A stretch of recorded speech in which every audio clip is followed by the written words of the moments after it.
font l'actu et ils sont sur un GFM. 7h45, l'invité du jour.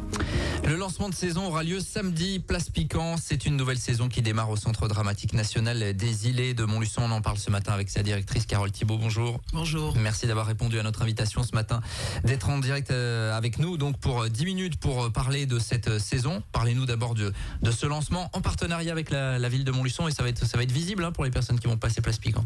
Oui. Puis non seulement ça va être visible, mais elles sont invitées à participer puisque c'est une envie avec la ville de lancer la saison théâtrale à Montluçon. Donc vraiment en partenariat aussi avec la saison théâtrale Gabriel Robin. Enfin voilà, puis tout le spectacle vivant de Montluçon, le 109, etc.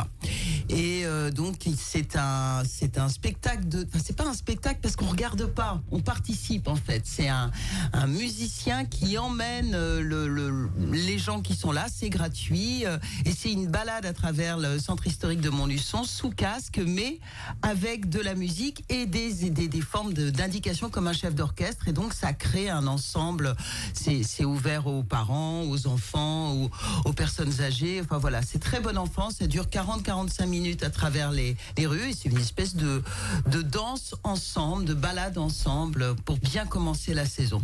Samedi, il y aura 2 représentations, 16 et 18h, c'est ça? Voilà, place Piquant. Enfin, on commence à donner les casques et tout à partir de 15h30 et de 17h30. Ouais, ça, une petite demi-heure avant. En fait, ça s'appelle Balade, donc, et c'est pour ce lancement de saison, évidemment, qui marque donc le coup d'envoi d'une saison, vous l'avez dit hier, qui proposera des spectacles, politiques, ou en tout cas, qui va s'engager sur des sujets sociétaux. Peut-être on peut le résumer aussi. Voilà, ce qui est pas du tout notre genre habituellement, mais là on le fait. C'est vraiment, vous l'avez dit hier lors de la présentation, quelque chose en toile de fond finalement de cette saison. Oui, enfin c'est un fil rouge, on va dire plutôt, et c'était plutôt pour voir comment ça fonctionne politiquement dans l'histoire à travers le monde, etc. Évidemment, on va traverser tous les sujets qui nous préoccupent aussi en France, mais on va en Argentine en 78, par exemple, pendant la dictature.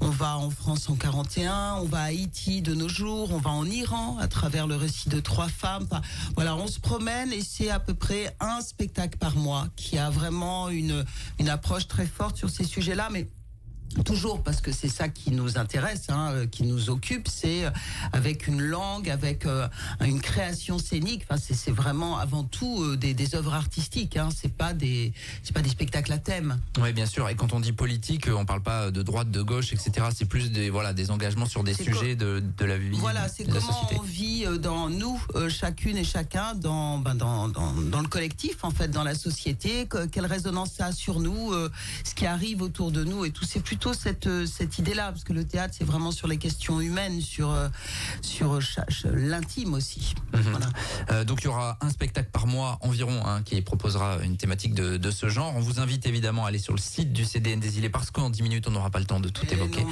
malheureusement, comme chaque matin. Je sais que c'est frustrant, mais voilà, on fait le maximum. On va parler des journées du matrimoine, 9e édition déjà de ce temps fort, évidemment en parallèle des journées du patrimoine qui auront lieu le même week-end. Ça, c'est pour la semaine prochaine. Expliquez-nous ce que vous avez voulu mettre en place et ce qui va être proposé autour de ces journées du matrimoine. Alors, c'est les avant-dernières journées du matrimoine, en tout cas dirigées par moi, puisque la saison prochaine, je ferai encore les 10e, et puis après je m'en vais, puisqu'un mandat de direction, c'est 10 ans. Et donc là, cette saison, on invite Aurore Evin, qui est donc vraiment l'artiste associée, notre conseillère spécialiste matrimoine, pour mettre en valeur différentes artistes, et là écrivaines, qui ont été effacées par l'histoire et qui sont des très grandes écrivaines. Là, il s'agit de Catherine Bernard, qui a écrit Laodamie, qui est donc une tragédie du XVIIe siècle, qui a été créée il y a 300 ans à la Comédie Française, qui a eu un très fort retentissement avec un gros succès à l'époque. C'est une autrice qui a été éditée dans toute l'Europe quand même à l'époque. Faut se rendre compte, que les œuvres complètes ont été éditées. Et donc c'est une tragédie qui n'a jamais été rejouée depuis, non pas parce qu'elle est pas bonne, mais parce parce que l'histoire a effacé, et on le sait dans tous les domaines, les femmes qui ont fait des apports très importants, pourtant au niveau culturel, scientifique, etc. quoi. C'est en alexandrin, vous l'avez dit. C'est en alexandrin, la langue est magnifique. Bon, après, Molière est en alexandrin, Racine est en alexandrin, enfin voilà, les alexandrins, on en voit partout, beaucoup à l'école. Là, ce qui est super intéressant, c'est que c'est pas du tout une histoire qu'on a l'habitude d'entendre sur les plateaux, puisque d'habitude, c'est des histoires racontées par des hommes. Là, c'est raconté par une femme, encore une fois, Catherine Bernard. Pourtant, ça a plus de 3 siècles, donc c'était pas, comme on peut l'imaginer, le voir aujourd'hui, une espèce de féministe, wokiste, tel qu'on peut accuser certaines personnes. Et pourtant, elle raconte l'histoire d'une amitié très forte, d'une sororité très forte entre 2 femmes qui va triompher de caricatures de rivalité sur les femmes. Donc ça sera samedi 21 septembre, la semaine prochaine, 18h au Parc des Îlets. Alors non, ça c'est la balade de voilà. Marie. Ça c'est la balade de Marie Sidney, c'est-à-dire c'est Shakespeare dont on dit qu'il a été une femme et que c'est Marie Sidney. Non, c'est au théâtre, La Haute-Amie. C'est un spectacle au théâtre avec costumes, décors, etc. Jeudi 19 à 20h et vendredi 20 à 14h. Alors d'ailleurs, vous l'avez précisé hier, il y a des séances tout au long de l'année qui ont lieu dans l'après-midi. C'est pas uniquement pour les scolaires, c'est-à-dire que s'il y a des gens qui sont en repos ou des personnes âgées, elles peuvent très bien aller à ces séances au contraire. Tout à fait, c'est vraiment des représentations en journée et on se rend compte que de plus en plus de gens ont envie d'y assister parce qu'ils n'aiment pas sortir le soir, etc. Donc il ne faut pas hésiter surtout à venir en journée à ces représentations. Elles sont toutes indiquées dans nos programmes. Voilà. Et avec des tarifs également sur lesquels vous continuez à appliquer une politique de liberté finalement, de choix. Oui, de liberté de choix à travers des tarifs qui sont de 6, 10, 15 et 20 euros tarifs de soutien. Et on ne demande pas de carte, de différents justificatifs. C'est vraiment au choix. C'est un tarif responsable puisque nous, on reçoit de l'argent public, bon, comme beaucoup de théâtres. Après, c'est aussi des choix politiques. Mais donc, on partage après la responsabilité. Et c'est une forme de tarif solidaire avec le public. Voilà, ça c'est important de le préciser évidemment parce que des fois on peut se dire ah oui mais non ça coûte trop cher alors que pas du tout. Il y a vraiment. On le fait, voilà, ça fait partie de nos missions d'offrir des places à très très peu élevées et donc voilà. Sur la suite du programme, le vendredi 4 octobre et le samedi 5, le banquet de la Sainte-Cécile, vous avez été dithyrambique hier à propos de ce spectacle, qui est pas vraiment nouveau puisqu'il tourne depuis 30 ans, mais qui est une vraie belle découverte pour ceux qui ne l'ont pas vu. Oui, c'est un bijou, c'est un spectacle culte, plus de 1300 représentations à travers toute la France, avec une surprise magnifique à la fin qui vous fout les poils, comme on dit, qui est vraiment, voilà. Et donc ce sera le 3 à Aîné-le-Château, puisque juste avant le spectacle, pendant 45 minutes chrono, je présente la saison à travers des petits extraits vidéo, des photos, etc. Ensuite, on boit l'apéro, ensuite le spectacle, et puis ça se termine, je vous dis pas comment, mais ce sera très festif. Voilà. Ça, c'est le 4 et le 5 octobre donc. Carole Thibault, directrice du CDN. Carole Thibault, sur scène également, avec Ex Machina, qui a déjà été joué au CDN, mais que vous remettez dans la programmation cette année. Oui, parce que c'est comme un siècle, il y a 3 ans, c'est un spectacle qui a très très bien fonctionné et qui va être repris ensuite sur Paris, au Théâtre de la Bastille.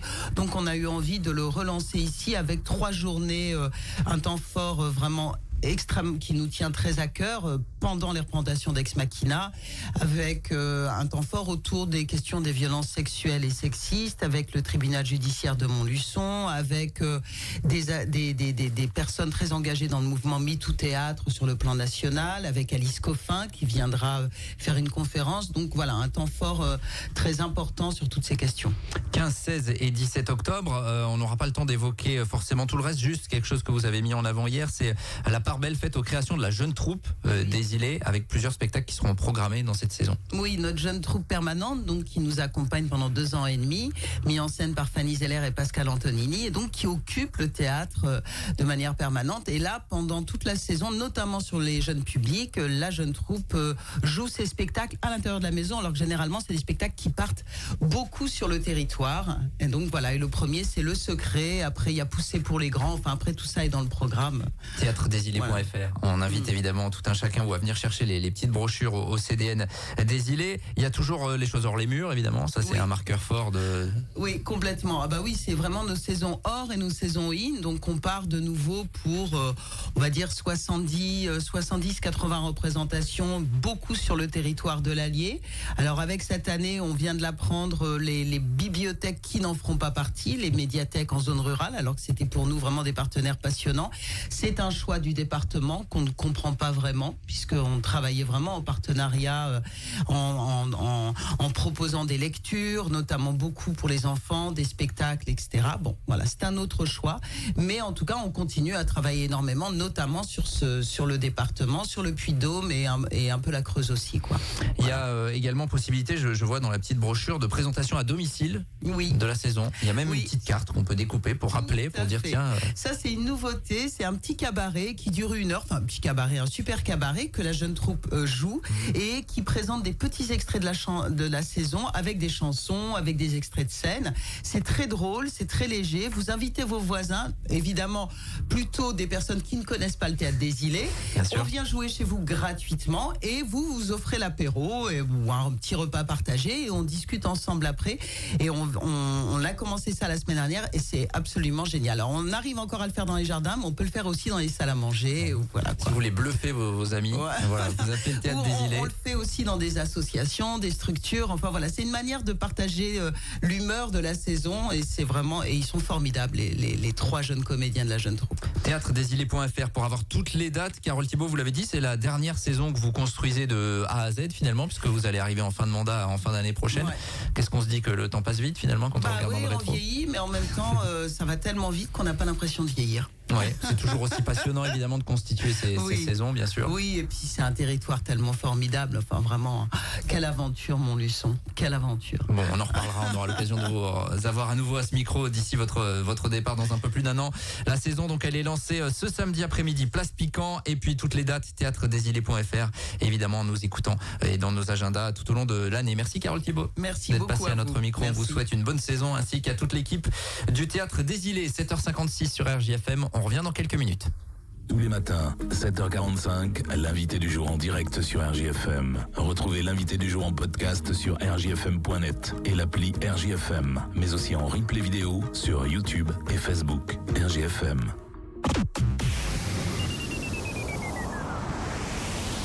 Mattei Construction, concessionnaire Gustave Rideau, tout pour vous sentir bien chez vous. Mattei Construction, le meilleur du portail motorisé, clôture.